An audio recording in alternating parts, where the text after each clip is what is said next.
ایسا دن تمہارے اوپر آنے والا ہے، وہ دن بڑا سخت ہے، وہ دن بڑا سخت دن ہے۔ کلا بل تحبون العاجلہ وتذرون الآخرہ۔ اور دنیا سے محبت کرنے والوں اور دنیا کو چاہنے والوں، ذرا سنو، ایک دن آنے والا ہے تمہارے پیچھے جس کو تم نے چھوڑ دیا ہے۔ اس دن کا تم تصور بھی نہیں کر سکتے ہو، کتنا سخت دن ہے وہ، کتنا سخت دن ہے وہ، اس کو تم تصور بھی اس کا نہیں کر سکتے ہو۔ اب یہاں اللہ رب العزت، اب دیکھیں اس مضمون کی طرف میں جا رہا ہوں۔ جو لوگ اس دنیا کے اندر اللہ کو ایک مان لے اور اس کے احکامات پہ عمل کرے، اس کے رسول صلی اللہ علیہ وسلم کی سنتوں پہ عمل کرے، صحابہ کرام کے راستے پہ چل پڑے، جس کو سبیل المومنین قرآن نے کہا ہے، تو ایسے لوگوں کے لیے اللہ فرماتا ہے ہم نے باغ تیار کیے ہیں، عدن، جو ہمیشہ کے باغ ہے، یدخلونہا، ان باغوں کے اندر یہ داخل ہوں گے، یحلون فیہا من اساور من ذہب ولؤلؤا، فرمایا ان کو کنگن پہنائے جائیں گے سونے کے اور یاقوت اور اس قسم کے موتیوں کے، فرمایا وَلِبَاسُهُمْ فِيهَا حَرِيرٌ، اور ان کا لباس اس کے اندر جو ہے وہ ریشم کا ہوگا، وَقَالُوا الْحَمْدُ لِلَّهِ الَّذِي أَذْهَبَ عَنَّا الْحَزَنَ، اور یہ کہے گے کہ تمام تعریفیں اس اللہ ہی کے لیے ہے جس نے ہم سے غم اور رنج تارا دور کر دیا ہے۔ یہ مومن ہے، اس کا اللہ سے یہ تعلق ہے، اس کی یہ صفت ہے، الذین آمنوا اشد حبا للہ، یہ اپنے اللہ سے بہت زیادہ محبت کرتے ہیں۔ تو دنیا میں بھی انہوں نے ہمیشہ اللہ کی تعریفیں کی ہے، اور آخرت میں بھی اللہ کی تعریف کریں گے کہ اللہ نے تعریف ہے اس اللہ کے لیے جس نے ہمارے غم کو ہم سے دور کر دیا ہے۔ ان ربنا لغفور شکور، بے شک ہمارا رب بہت ہی بخشنے والا اور بہت ہی قدردان ہے۔ الذی، وہ اللہ ہمارا، احلنا دار المقامتی من فضلہ، جس نے اس ہمیشہ کے دائمی گھر یعنی جنت کے اندر ہمیں اتار دیا ہے، داخل کر دیا ہے۔ لا یمسنا فیہا نصب، اب یہاں پہ کوئی ہمیں محنت اور مشقت نہیں کرنی ہے، وہ دنیا کی ساری مشقتیں ختم ہو گئی۔ دنیا میں مشقت کرو، آخرت میں پھر آرام کرو گے۔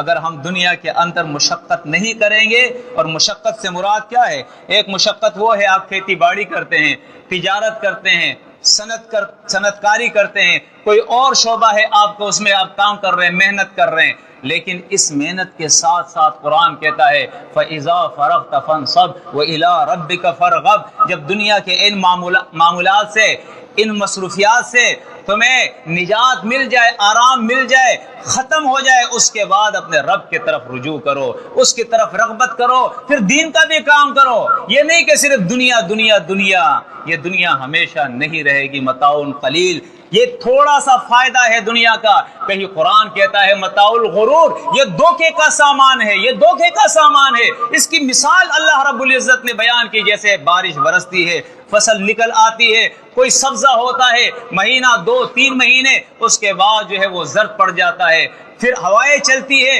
اور چور چور ہو کر وہ ہواؤں کے اندر اڑ جاتا ہے، وہ باقی پھر نہیں رہتا ہے۔ اے بندو، تم بھی اسی طرح دنیا میں آئے ہو، شباب اور جوانی تمہارے اوپر آئی ہے، خوشیاں ہیں اور تم کھاتے پیتے ہو، دولت ہے، صحت ہے، لیکن سن لو، قل ان الموت الذی تفرون منہ فانہ ملاقیکم ثم تردون الی عالم الغیب والشہادۃ فینبئکم بما کنتم تعملون، موت تمہارا پیچھا کر رہا ہے، موت تمہارا پیچھا کر رہا ہے، اور ایک دن یہ موت ضرور تم سے مل لے گا، اور جیسے ہی یہ موت تم سے ملاقی ہوگا، اس کے بعد اس رب کائنات کی طرف تمہارا لوٹ کر جانا ہے، جو تمہاری چھپے باتوں کو، چھپے اعمال کو بھی جانتا ہے، تمہارے ظاہر کرتوتوں کو بھی جانتا ہے، اور ایک ایک کر کے وہ تمہیں بتائے گا کہ میرے بندے یہ کچھ کر کے تم آئے ہو۔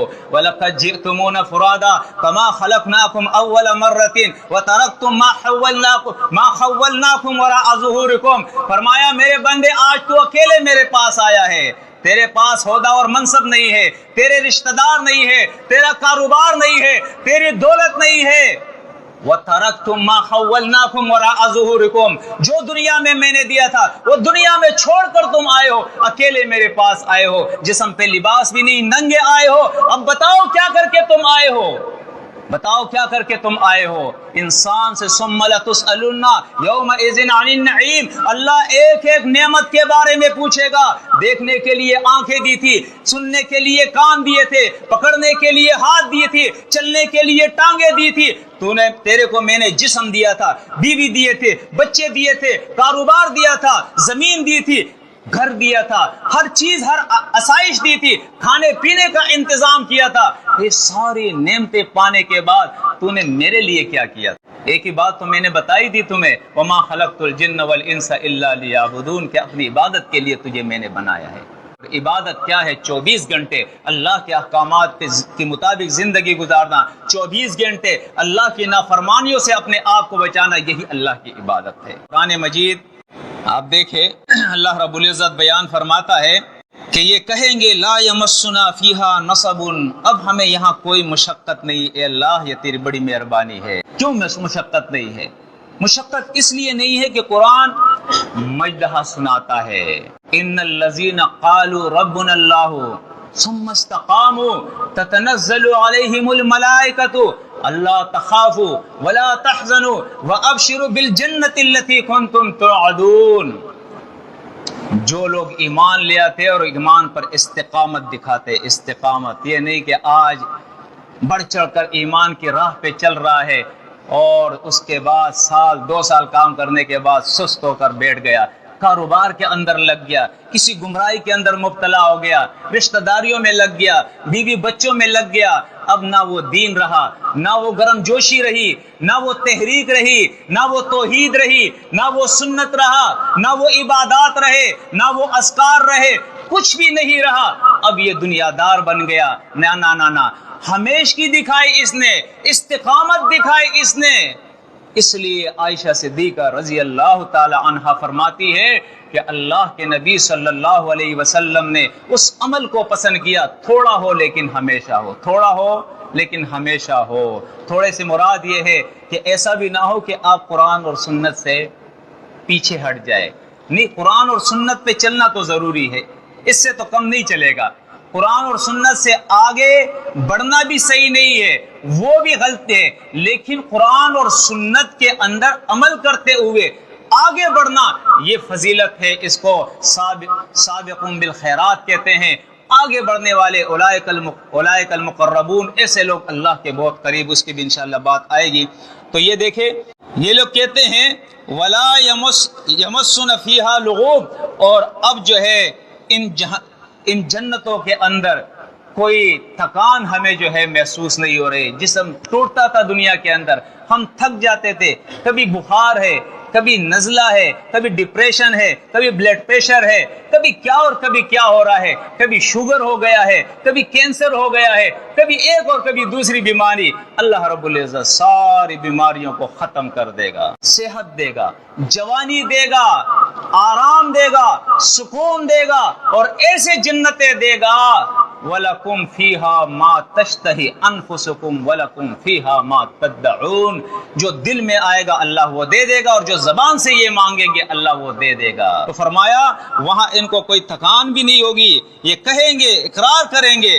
اب آگے اللہ فرماتا ہے جو اللہ کے ساتھ شرک کرنے والے ہیں، جو اللہ کی کتاب کی آیات کا انکار کرنے والے ہیں، جو اللہ کے رسول کی سنتوں کی مخالفت کرنے والے ہیں، جو گناہوں کے کام کرنے والے ہیں، اللہ ایسے لوگوں کا ذکر کرتا ہے والذین کفروا لہم نار جہنم، ان کے لیے جہنم کی آگ ہے، لا یقضی علیہم فیموت، ان پر موت کا فیصلہ نہیں ہوگا، موت ہمیشہ کے لیے ختم ہو جائے گی۔ اب یہ جہنم کے اندر ہمیشہ زندہ رہیں گے، لیکن زندگی بھی ایسی ہوگی جو زندگی نہیں کہلائے گی، اس لیے ہمیشہ عذاب ہوں گے۔ قرآن اس کا نقشہ مختلف صورتوں کے اندر کھینچتا ہے۔ سورۃ الاعراف کے اندر دیکھیں ان کو لباس پہنا دیا جائے گا، آگ کا لباس، قطعت لہم ثیاب من نار، یہ کپڑا ہم نے پہنا ہے نا، یہ کپڑا نہیں ہوگا، آگ کا کپڑا اللہ فرماتا ہے، آگ کا کپڑا کاٹ کے ان کو سلائی کر کے پہنایا جائے گا کہ یہ لو سوٹ کاٹن کا تمہارے لیے تیار ہے، یہ سوٹ پہنو تم۔ ایک مقام پہ اللہ فرماتا ہے ان کے آگ نیچے بھی آگ ہوگی اور اوپر بھی آگ ہوگی۔ سورہ نساء کے اندر دیکھے کہ جو کناتیں ہوگی، شعلے ہوں گے، ہر طرف سے ان کو گھیر لے گی، ہر طرف سے ان ظالموں کو، ان سرکشوں کو۔ اسی طرح قرآن کہتا ہے جب یہ پیاسے ہوں گے، اذا استغاثوا یغاثوا بماء کالمہل یشوی الوجوہ، یہ پانی مانگیں گے کہ ہمیں پانی دے دو، پیاس لگی ہے، شدید پیاس لگی ہے، تو اللہ فرماتا ہے ایسا کھولتا ہوا پانی ان کو دیا جائے گا، یشوی الوجوہ، جب یہ چہرے کے قریب لے جائیں گے پینے کے لیے تو ان کے چہرے کو بھون ڈالے گا، اتنا گرم ہوگا۔ سورۃ محمد کے اندر اللہ فرماتا ہے کہ جب یہ پیئیں گے تو ان کے آنکھوں کو، انتڑیوں کو کاٹ دے گا، اتنا گرم پانی ہوگا۔ کہیں قرآن کہتا ہے ان کو شجر زقوم، انتہائی سخت اور کڑوا جو ہے درخت جو زہر کی طرح ہوگا وہ ان کو کھلایا جائے گا۔ لیکن قرآن کہتا ہے جس سے ان کا جسم موٹا نہیں ہوگا کہ یہ کھائیں گے تو جسم موٹا ہو جائے گا، تازہ ہو جائے گا، نہ نہ نہ نہ، بھوک نہیں اس سے بجھے گی، ان کی پانی سے ان کی پیاس نہیں بجھے گی۔ اور جب سورۃ الاعراف کے اندر آتا ہے جنتیوں سے یہ کہیں گے کہ اس میں سے اپنے پانی میں سے تھوڑا بہا کے تو ہمارے طرف بھیج دو، تھوڑا کھانا بھیج دو، تو وہ جنتی کہیں گے کہ اب اللہ رب العزت نے یہ کھانا پینا جنت کا تمہارے اوپر حرام کر دیا، یہ دنیا میں دے دیا اللہ نے، تم نے ناشکری کی ہے، اب یہ چیزیں تمہیں یہاں نہیں ملے گی۔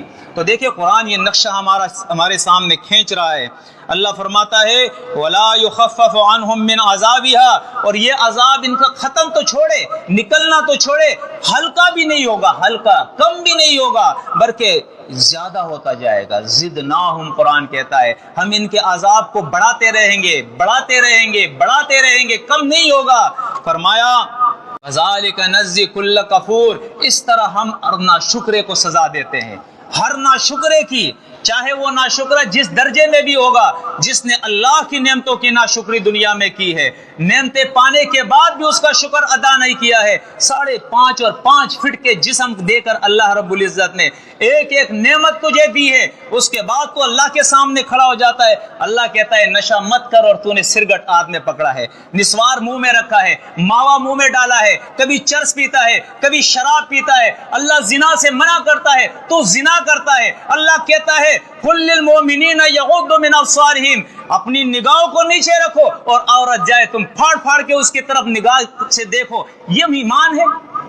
یہ پوچھا جائے گا ایمان کس درجے کے اندر ہے تمہارا؟ قرآن کو مانا ہے یا نہیں مانا ہے؟ اللہ کی کتاب پہ عمل کیا یا نہیں؟ رسول کی سنتوں کو اپنایا یا نہیں؟ تقوی کی زندگی گزاری یا نہیں؟ عدالت لگے گی، عدالت لگے گی۔ وقال الرسول یا رب ان قوم اتخذوا هذا القرآن مہجورا، یہ کتاب اللہ کی عدالت میں پڑے ہوگی، اور اللہ کا نبی گواہی دے گا کہ اس قوم نے اس قرآن کو چھوڑ دیا تھا، آج اس لیے یہ جہنم میں جا رہی ہے۔ یہ واحد کتاب ہے میرے بھائیوں، واحد کتاب ہے، اس کو ترجمے کے ساتھ سیکھو، اس کتاب کو ٹائم دو، اس کتاب کے ساتھ اپنا تعلق جوڑو، ورنہ پچھتاؤ گے، اتنا پچھتاؤ گے، اتنا پچھتاؤ گے کہ قرآن کہتا ہے کہ پچھتا کے رو رو کے ان کی حالت خراب ہو جائے گی، لیکن پچھتاوے اور رونے کا کوئی فائدہ نہیں ہوگا، کوئی فائدہ نہیں ہوگا۔ اب آ رہا ہے آگے، یہ بھی آپ دیکھ لیں اللہ رب العزت کیا فرماتا ہے۔ فرمایا وَهُمْ يَصْطَرِخُونَ فِيهَا، یہ چیخیں گے، چلائیں گے اس آگے جہنم کے اندر، ربنا، اے ہمارے رب۔ دنیا میں تو برائے نام کہتا ہے میرا رب، تو رب مانے گا اور تیرا یہ عقیدہ ہوگا کہ میرا رب میرے قریب ہے۔ اگر ہم 3 ہوتے تو چوتھا ہمارا رب ہمارے ساتھ ہوتا ہے یا نہیں ہوتا ہے؟ ہمارا رب ہمارے ساتھ ہوتا ہے، یہ قرآن کہتا ہے، ہم نہیں کہہ رہے ہیں۔ تم 5 ہوتے ہو تو چھٹا تمہارا رب تمہارے ساتھ ہوتا ہے، اگر تم اکیلے ہوتے ہو تو دوسرا کون ہوتا ہے؟ اللہ تمہارے ساتھ ہوتا ہے، لیکن ہم دیکھ نہیں پا رہے ہیں۔ اپنے شان کے لحاظ سے ہر جگہ وہ حاضر اور ناظر ہے۔ اب کسی اہل توحید کا یہ عقیدہ ہو کہ میرا رب میرے ساتھ ہے، کمرے میں ہے، دکان میں ہے، بازار میں ہے، مکان میں ہے، ہر جگہ ہے، اس کے بعد یہ گناہ کا کام کرے گا؟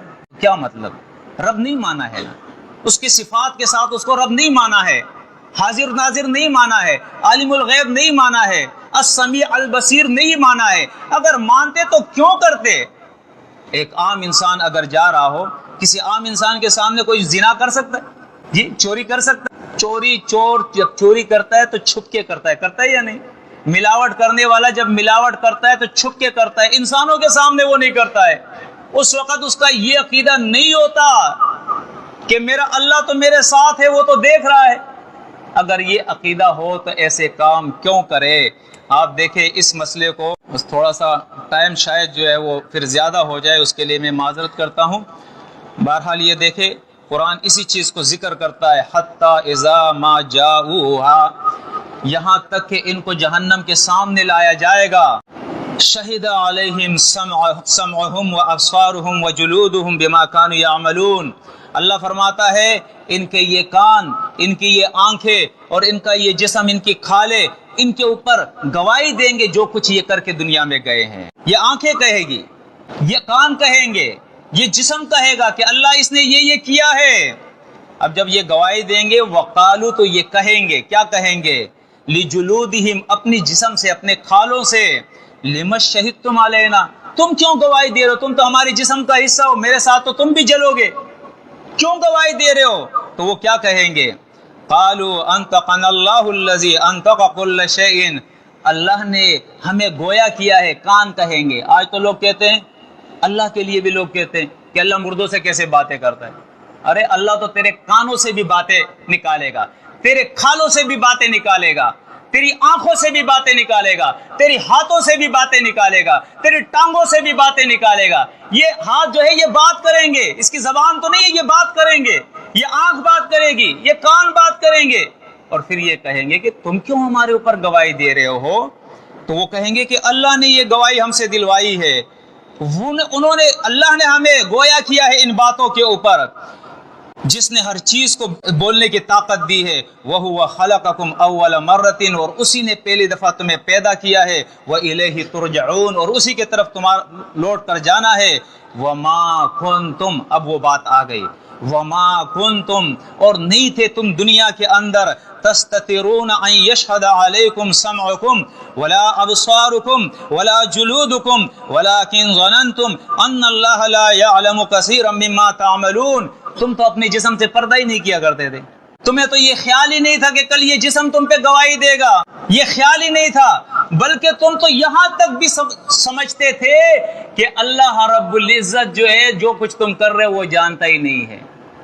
اب بتاؤ ایسا ہے یا نہیں؟ میرے خیال میں کوئی یہ نہیں کہے گا کہ اللہ نہیں جانتا ہے، اللہ عالم الغیب، سب مانتے یا نہیں مانتے؟ لیکن جب ہم گناہ کرتے ہیں تو اس وقت ہمارا یہ عقیدہ کیوں نہیں ہوتا ہے؟ جب ڈنڈی مار رہے اس وقت یہ عقیدہ کیوں نہیں ہے؟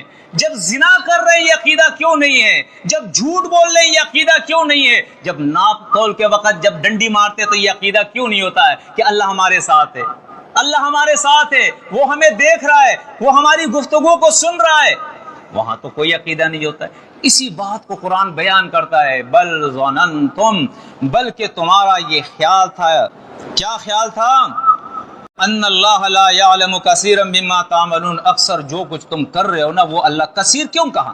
کثیر اس لیے کہا کہ نماز کے لیے جب آتے کھڑے ہوتے اللہ اکبر، اس وقت تو ہمارا عقیدہ ہوتا ہے کہ اللہ دیکھ رہا ہے، عقیدہ ہوتا ہے یا نہیں؟ نیکی کے وقت عقیدہ ہے کہ اللہ دیکھ رہا ہے، جب گناہ کرتے پھر عقیدہ نہیں۔ تو اس لیے کہا ان اللہ لا يعلم كثيرا مما تعملون، کہ اکثر وہ جو تم کرتے ہو وہ اللہ نہیں جانتا۔ وَذَلِكُمْ ظَنُّكُمُ الَّذِي ظَنَنْتُمْ بِرَبِّكُمْ أَرْدَاكُمْ فَأَصْبَحْتُمْ مِنَ الْخَاسِرِينَ، یہی وہ تمہاری سوچ، تمہاری فکر، تمہارا گمان اور تمہارا خیال تھا جس نے تمہیں تباہ کر دیا، آج جہنم کے اندر اتار دیا۔ اصلاح کریں، ہم اپنی اصلاح کریں، ورنہ بہت سخت دن آنے والا ہے۔ یومن ثقیلا قرآن اس کو کہتا ہے، بہت باری دن آنے والا ہے، اس کا ہم اندازہ نہیں کر سکتے ہیں، اندازہ نہیں کر سکتے ہیں، اتنا سخت دن آنے والا ہے۔